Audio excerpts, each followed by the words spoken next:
आज मैं आपको बताऊंगा बीजेपी और उसे बुलंदियों तक पहुंचाने वाली एक ऐसी शख्सियत के हाथ की जिसने भारतीय जनता पार्टी की किस्मत बदल दी। दोस्तों, ये बात किसी से छुपी हुई नहीं है कि 2014 के लोकसभा चुनाव से पहले बीजेपी की स्थिति क्या थी। बीजेपी एक एक सीट के लिए तरसती थी, लेकिन फिर ऐसा क्या हुआ कि बीजेपी की किस्मत बदली और उसने इतनी बड़ी संख्या में 282 सीटों के साथ अपनी सरकार बना ली।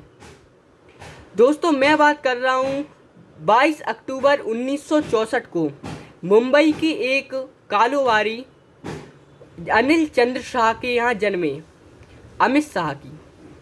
दोस्तों, एक ऐसी घटना है जिससे यह प्रूफ होता है कि अमित शाह भारतीय राजनीति के सच्चे चाणक्य हैं। दोस्तों, ये बात है उस समय की 2014 की लोकसभा चुनाव के पहले की, मार्च 2014 की।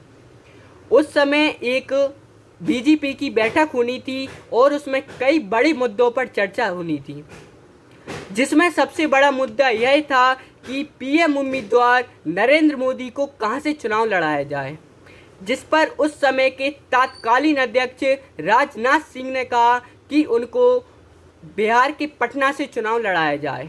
लेकिन अमित शाह ने इस पर असहमति जताते हुए कहा कि उनको बिहार के पटना से नहीं बल्कि यूपी से चुनाव लड़ाया जाए।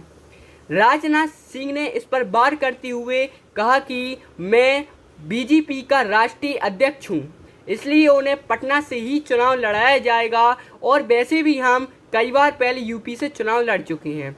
लेकिन अमित शाह ने उनकी बात नहीं मानी और मुद्दे को आगे बढ़ा दिया।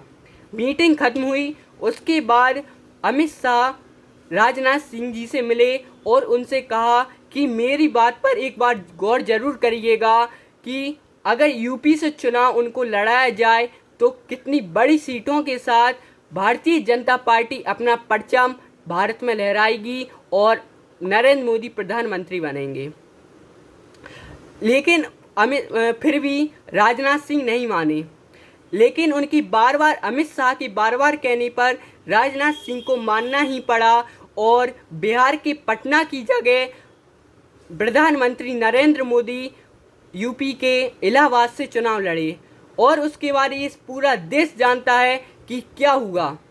उन्होंने 282 सीटों पर विजय हासिल की और बीजेपी का परचम पूरे भारत में लहराया और प्रधानमंत्री बने।